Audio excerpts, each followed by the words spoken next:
오늘 본문을 보면 우리가 닮지 말아야 할 사람과 닮아야 할 사람의 신앙의 모습이 나오고 있습니다. 우리가 닮아서는 안 될 신앙은 대제사장과 함께 있던 사두개인들의 신앙이고, 반대로 꼭 닮아야 될 신앙은 초대교인들의 신앙입니다.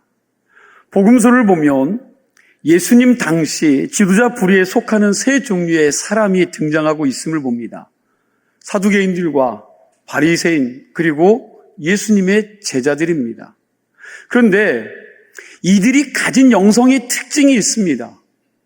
바리새인들 같은 경우는 과거의 전통을 굉장히 중요시 여기는 사람들입니다.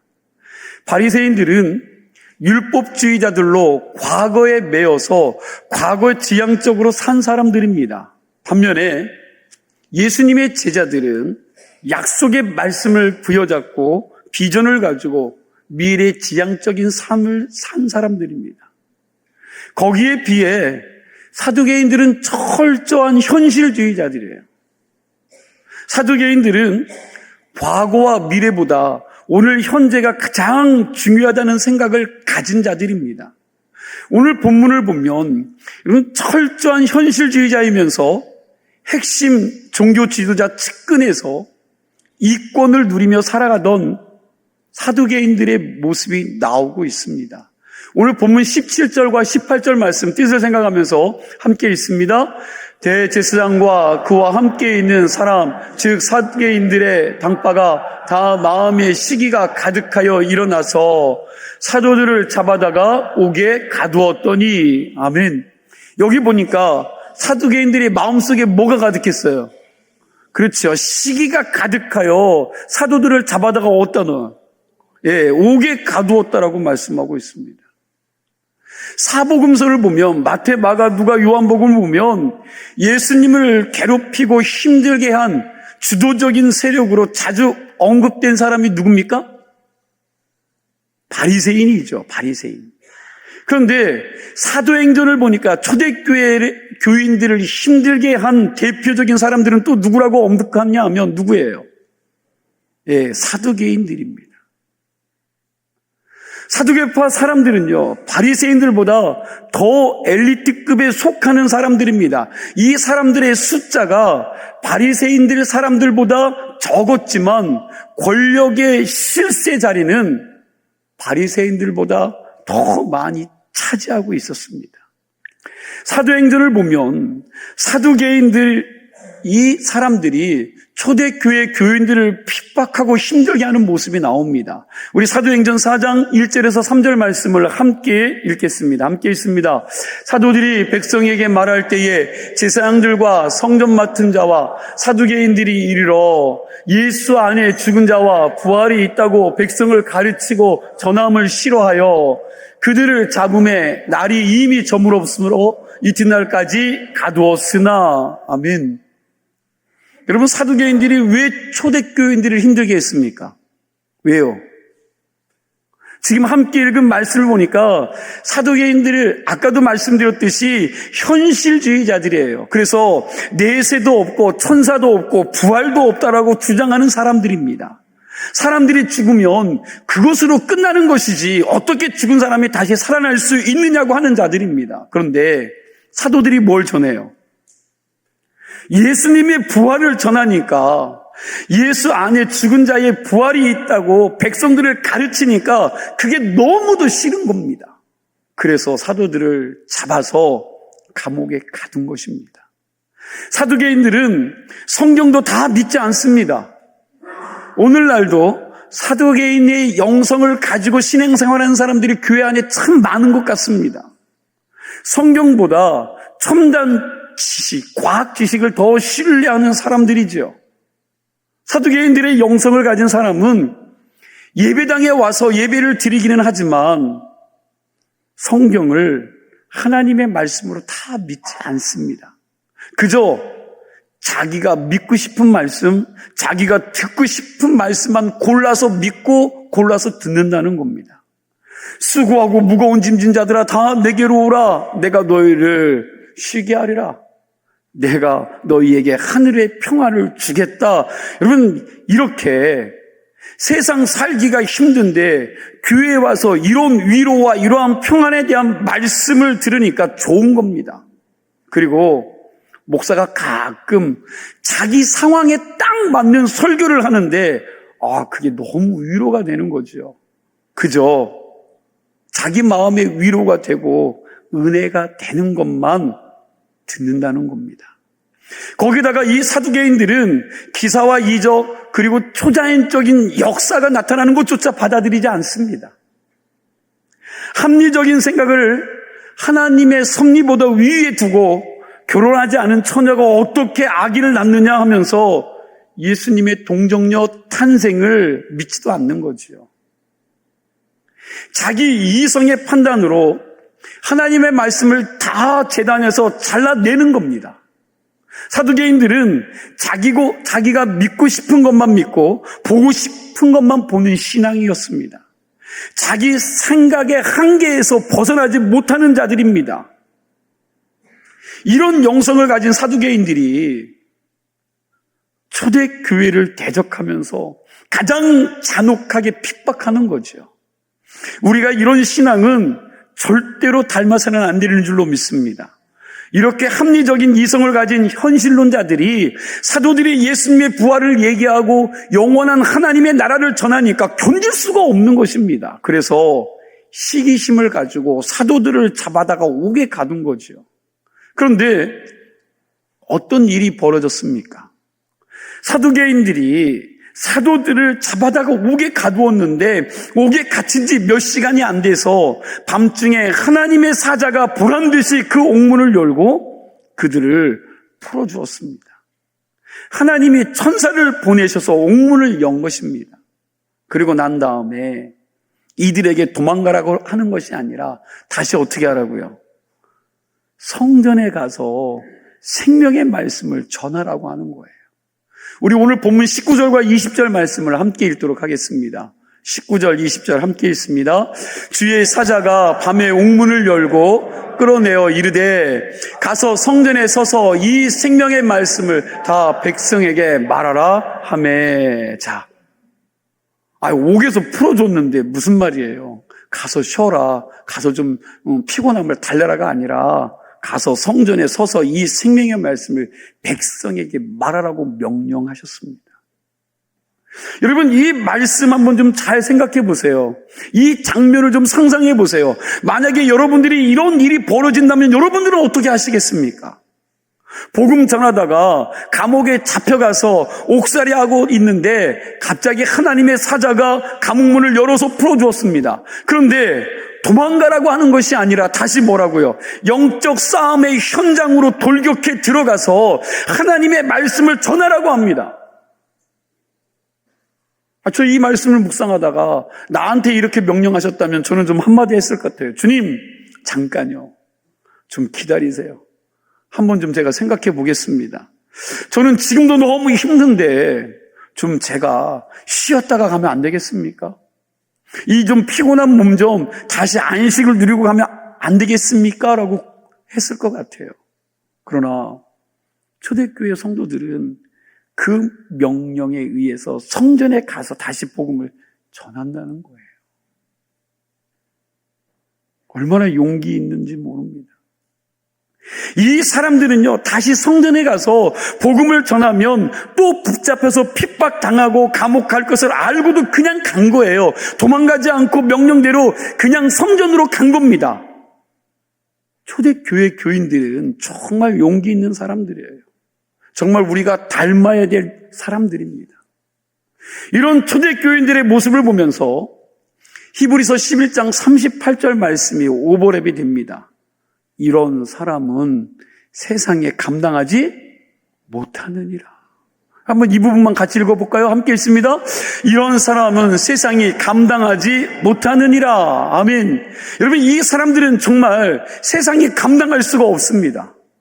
교회사를 보면 이렇게 세상에 감당치 못할 사람들이 많이 있었습니다.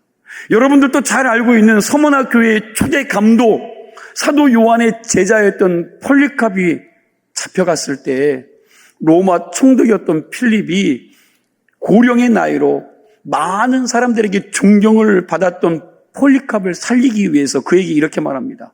내 앞에서 한 번만 예수를 부인하고 로마 황제에게 충성하겠다고 이 한마디만 하면 당신 살려주겠습니다. 당신 풀어주겠다는 거예요. 그때 폴리캅은요, 내가 지금 86세의 이 나이, 그리고 이 지금까지 예수님은 나를 단 한 번도 외면하지 않으셨는데 내가 어떻게 이 목숨 조금 더 살겠다고, 조금 더 이 목숨을 연명하고자 그분을 부인할 수 있겠습니까? 그럴 수 없습니다. 하고는 화형이라는 죽음을 맞이했습니다. 또 아주 탁월한 설교자로 황금의 입이라는 별명을 가진 크리스톰이라는 교부가 로마 황제에게 끌려갔는데 황제의 말을 듣지 않습니다. 그러자 황제가 화가 나서 소리를 지릅니다. 저놈 당장 독방에 집어넣으라고. 그때 옆에 있던 신하가 말합니다. 폐하, 안 됩니다. 기독교인은 조용히 기도할 수 있기 때문에 독방을 더 좋아합니다. 그러자 또 화가 난 황제가 그러면 잔인무도한 악당들이 모여있는 방에 갖다 집어넣어라. 그랬더니 또 신하가 그것은 더 안 됩니다. 저 사람을 그것에 집어넣으면 악당들을 다 전도해서 기독교인으로 만들 것입니다. 그래? 그러면 당장 목을 쳐 죽여라. 그랬더니요, 폐하, 그건 도덕 안 됩니다. 기독교인들은 순교를 최고의 영광으로 생각하기에 더 기뻐합니다. 그러자 황제가 말하기를 그럼 도대체 저놈을 어떻게 하란 말이냐? 여러분, 이런 사람들을 세상이 어떻게 감당할 수 있겠습니까? 이런 사람들을 세상이 어떻게 감당해요? 우리는 인생 살아가면서 여러 가지를 염려하면서 두려움 가운데 삽니다. 돈 걱정, 자식 걱정, 암에 걸릴까 하는 걱정, 그리고 실패에 대한 두려움과 불확실한 내일에 대한 두려움, 배신에 대한 두려움, 사랑하는 사람을 먼저 떠나보낼지도 모른다는 그런 두려움이 있습니다. 그런데 사도행전에 나오는 초대교인들의 모습을 보면 정말 걱정, 근심이 하나도 없는 사람들처럼 살아가는 거죠. 사도행전을 공부하고 묵상하다 보면 이 초대교회 교인들은 도대체 무서운 것이 두려운 게 없는 사람 같아 보입니다. 이 사람들에게는 고문, 공갈, 협박도 안 통합니다. 심지어 죽음조차도 이들을 두려워하지 않습니다. 이들의 용기는 죽음에 대한 공포를 억지로 참아내는 용기가 아닙니다. 초대교인들이 가진 용기는 억지로 강요된 용기가 아닙니다. 두려움 가운데 억지로 순종해서 나온 용기가 아니라는 것입니다. 저 사람 저렇게 용감하게 순교했는데 나도 저렇게 죽을 수 있다 하면서 분위기에 휩쓸린 그런 용기도 아니라는 거예요. 이들의 용기는 부활신앙의 터 위에 성령께서 자기들과 동행하심으로 하나님이 주시는 평강을 누리는 데서 나온 용기인 줄로 믿으시기 바랍니다. 죽음을 이기고 부활하신 주님, 세상보다 더 크신 이가 내 안에 계시면서 그분이 주시는 하늘의 평강을 누리고 있는데 뭐가 겁나겠습니까? 세상에 두려울 게 뭐가 있겠습니까?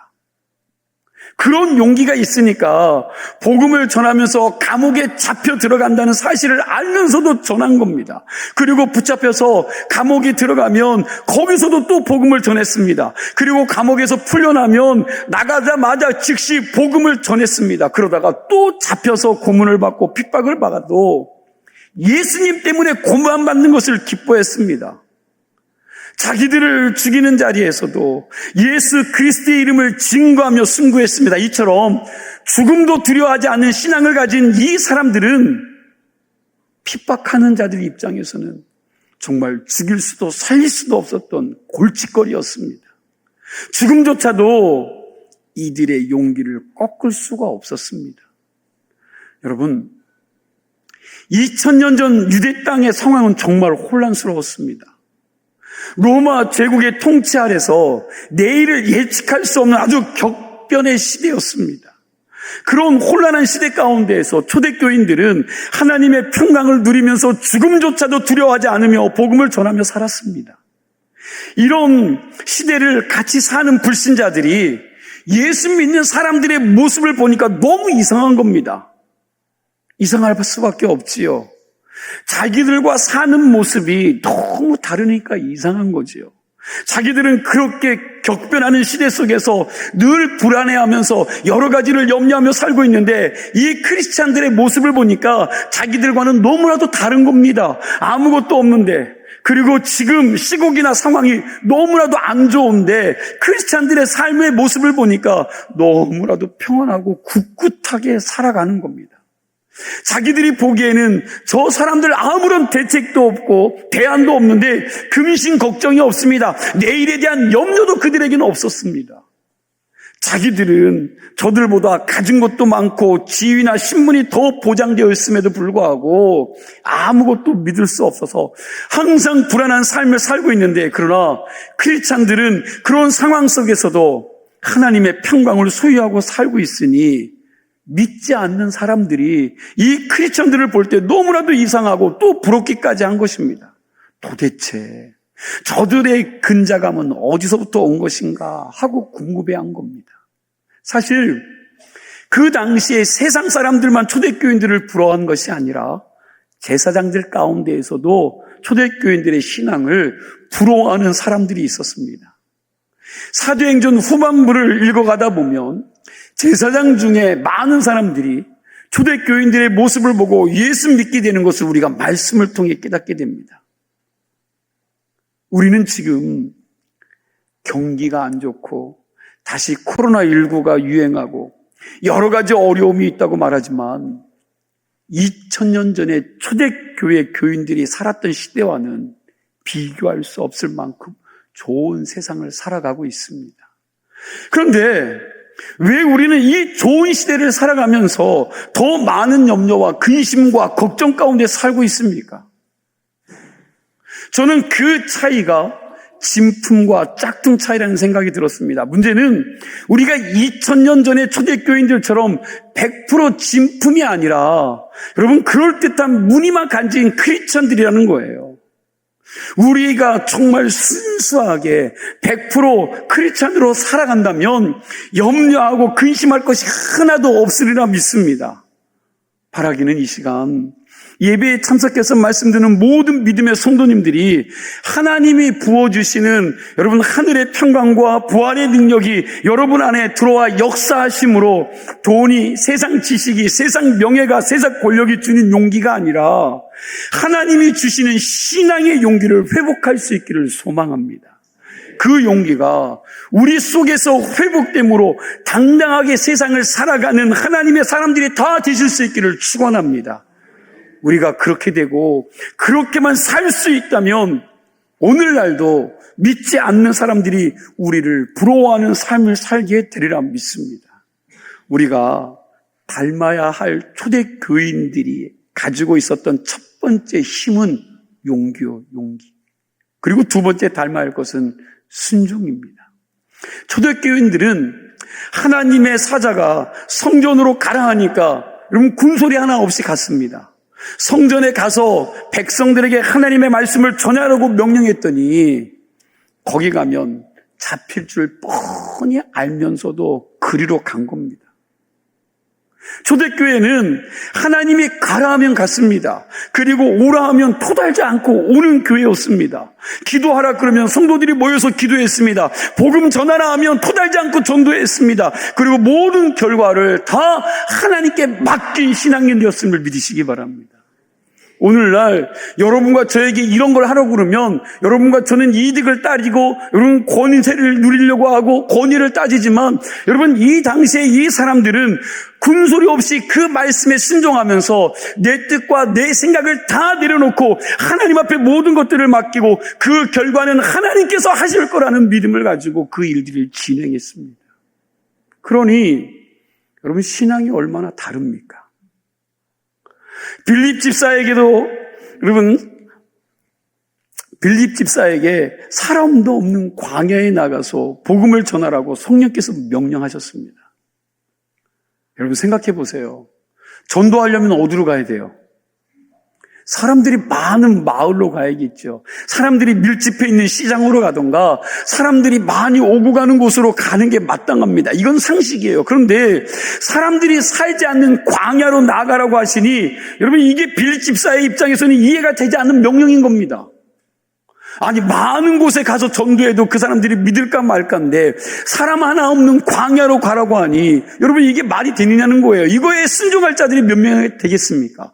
그런데 그럼에도 불구하고 이 빌립 집사는 광야로 나아갔습니다. 그때에 빌립 집사가 누구를 만나요? 에티오피아 네시, 그 당시 총리입니다. 그를 만나서 복음을 전했는데 이게 아프리카 선교의 첫 출발점이 된 것입니다. 무슨 말이에요? 순종이 기적을 만들어낸 겁니다. 세상 사람들은 어떤 지시를 받아서 무슨 일을 할 때 그게 안전한 일인가 아닌가를 따지고 계산하지만 우리 크리스찬들은 그 일이 하나님이 원하시는 일인가를 물어야 됩니다. 맞습니까? 여러분 하나님께 먼저 물어야죠. 하나님이 원하시는 일입니까? 하나님이 원하는 것 맞습니까? 세상 사람들은 합리적인 것을 생각하고 안전을 구하고 더 편한 것을 구하지만 그러나 우리 하나님의 사람들은 그 가운데서 하나님의 뜻을 묻는 사람들이어야 된다는 거예요. 세상 사람들과 똑같이 묻는 게 아닙니다. 여기서 우리가 생각할 것이 있습니다.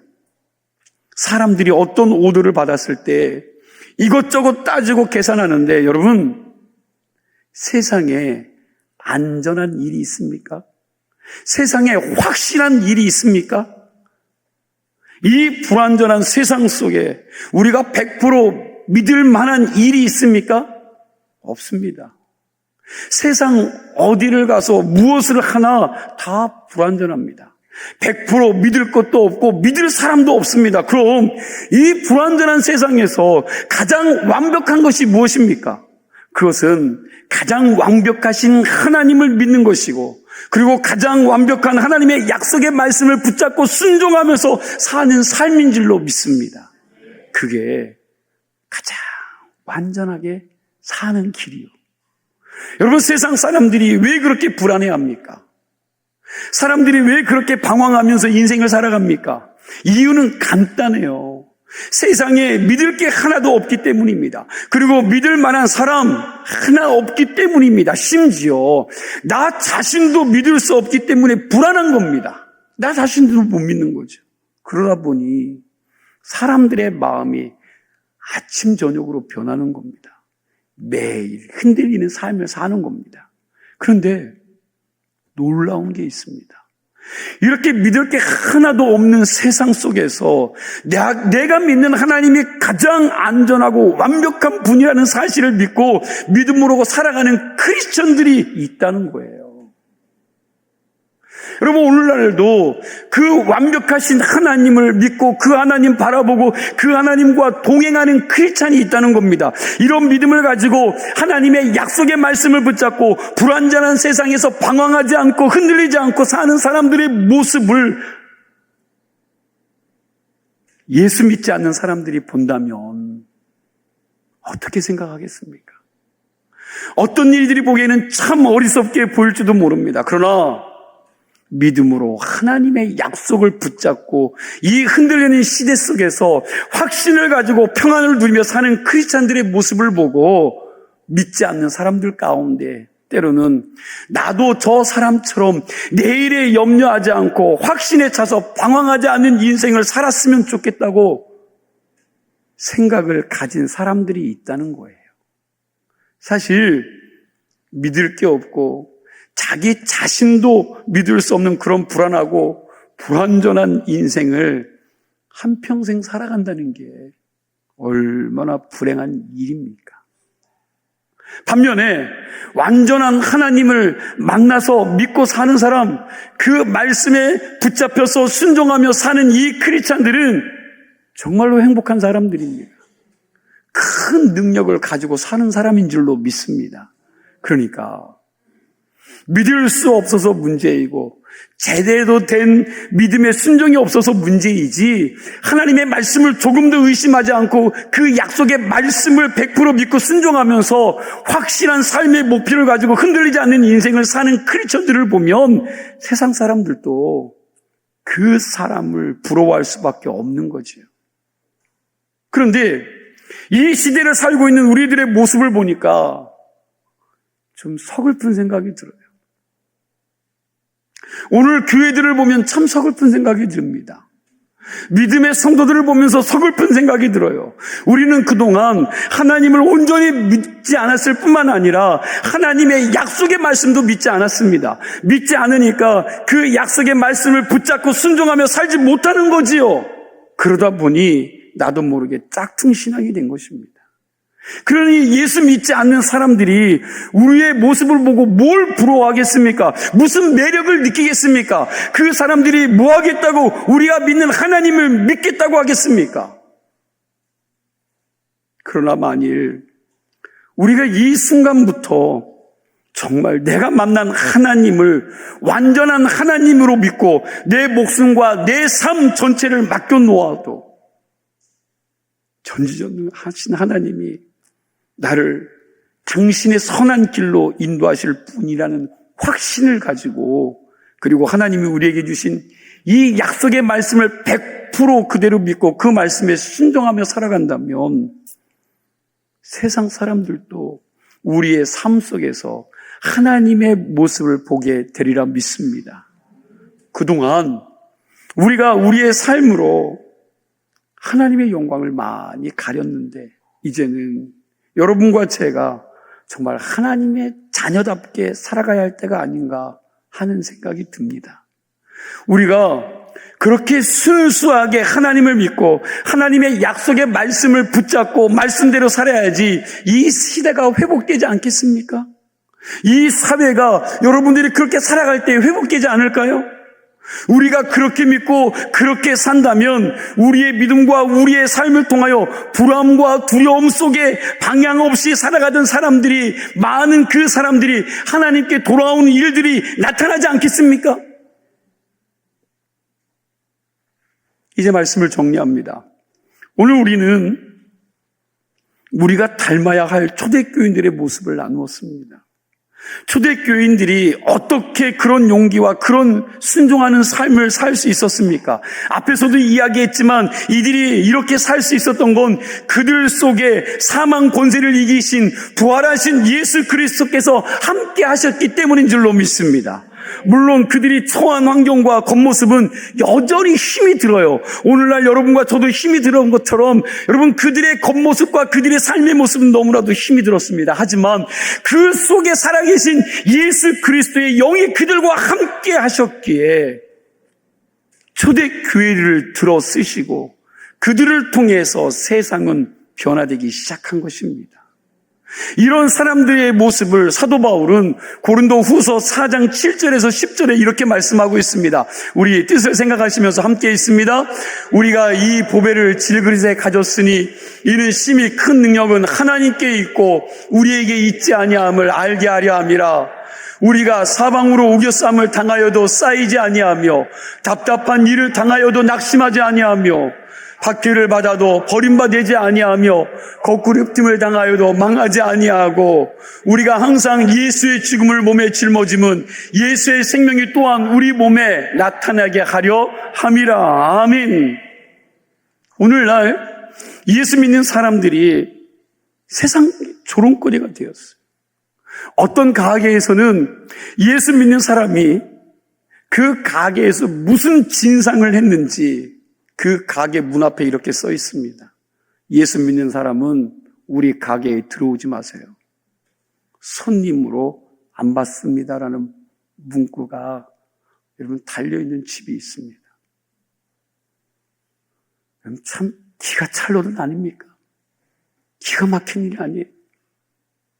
어느 기관에서 기독교인과 천주교인과 불교인들에 대해서 이미주사를 했어요.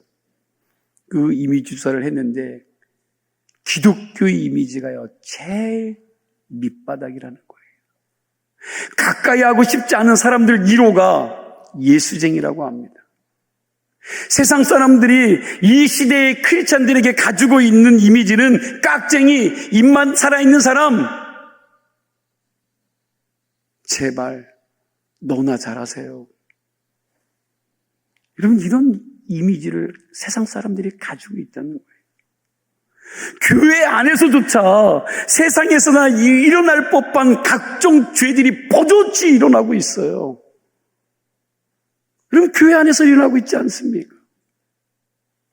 그리고 그걸 해결하는 방법조차도 여러분 세상적이에요. 얼마나 세상적인지 모릅니다. 협박하고 돈으로 입막음하거나 고소고발하는 거지요. 교회인지 세상인지 구별이 안 갈 정도입니다. 이러니 기독교가 세상의 조롱거리가 될 수밖에 없는 거지요. 그러나 2000년 전에는 그러지 않았습니다. 그 당시 크리스찬들은 세상 사람들에게 존경을 받았습니다. 정직한 사람으로 인정받았고요. 같이 고통을 받으면서도 저 사람들은 뭔가 믿을 수 있는 사람이라는 인식이 그들 안에 있었습니다. 바른 정신을 가지고 있었고 자신들보다 다른 사람들을 먼저 생각하면서 배려할 줄 아는 사람들이었고, 그리고 이 사람들은 이상할 정도로 깨끗하고 순결한 사람들이었습니다. 죽음 앞에서조차 의연했습니다. 그래서 믿지 않는 사람들이 이 사람들의 삶을 보면서 나도 그렇게 살고 싶다, 나도 저들처럼 닮고 싶다, 여러분 그런 생각을 가지게 했다는 것입니다. 믿지 않는 불신자들이 크리스찬들의 삶을 보니까 고난 가운데에서도 의연하게 거룩하게 살면서 자기들도 모르는 어떤 소망 가운데 담대하게 사는 모습이 궁금해진 겁니다. 그래서 초대교회 교인들은 베드로 사도가 말한 대로 너희 속에 있는 소망의 이유를 묻는 사람들에게 대답할 말을 준비하라는 말씀을 삶으로 살아낸 거예요. 삶으로. 입으로만 떠든 것이 아니라 그 사람의 삶의 모습을 보면서 하나님께서 말씀하시는 은혜가 그들의 삶을 통해 나간 것입니다. 이제는 우리가 그런 삶을 세상 앞에 보이며 살아야 합니다. 우리가 가진 신앙이 이 부끄러운 신앙이 아니라는 것을 세상 앞에 증명할 때가 된 것입니다. 그동안 잘못 믿었던 것을 십자가 앞에 다 내려놓고 다시 출발하겠다는 마음을 가지고 새롭게 살겠다는 결단을 할 수 있는, 그래서 주님을 의지하고 나가기만 한다면 하나님이 우리를 그렇게 살 수 있는 능력을 주실 줄로 믿습니다. 바라기는 여러분들의 신앙을 보십시오. 여러분들의 모습을 보시기 바랍니다. 나는 무늬만 크리스천인지, 내가 진정으로 말씀을 따라 그 말씀의 목적에 따라 내가 살아가고 있는지, 하나님이 주시는 거룩한 십자가의 능력이 내 삶을 이끌어가고 있는지, 그리고 그 은혜가 부어져서 그 은혜를 따라 살고 있는지, 내 뜻과 내 생각과 내 모든 환경과 상황들을 내려놓고 주님 말씀하시면 그 말씀을 따르겠습니다라는 신앙인지를 좀 돌아보세요. 나는 어떻게 예수를 믿고, 바라기는 여러분들이 주의 능력으로 살기만 한다면 100년 전 우리 신앙의 선배들이 우리 동포들에게 존경과 흠모의 대상이 되었던 것처럼 오늘 이 예배에 참석한 여러분들을 통해서 하나님의 거룩하심이 살아있고 하나님의 거룩한 위상이 회복되는 역사가 이루어질 줄로 믿습니다. 다시 한번 여러분 용기를 내시고 다시 한번 순종의 길에 들어설 수 있는 우리 사랑하는 주문진 감리교 성도들이 다 되시기를 주의 이름으로 축원합니다. 기도합니다. 하나님,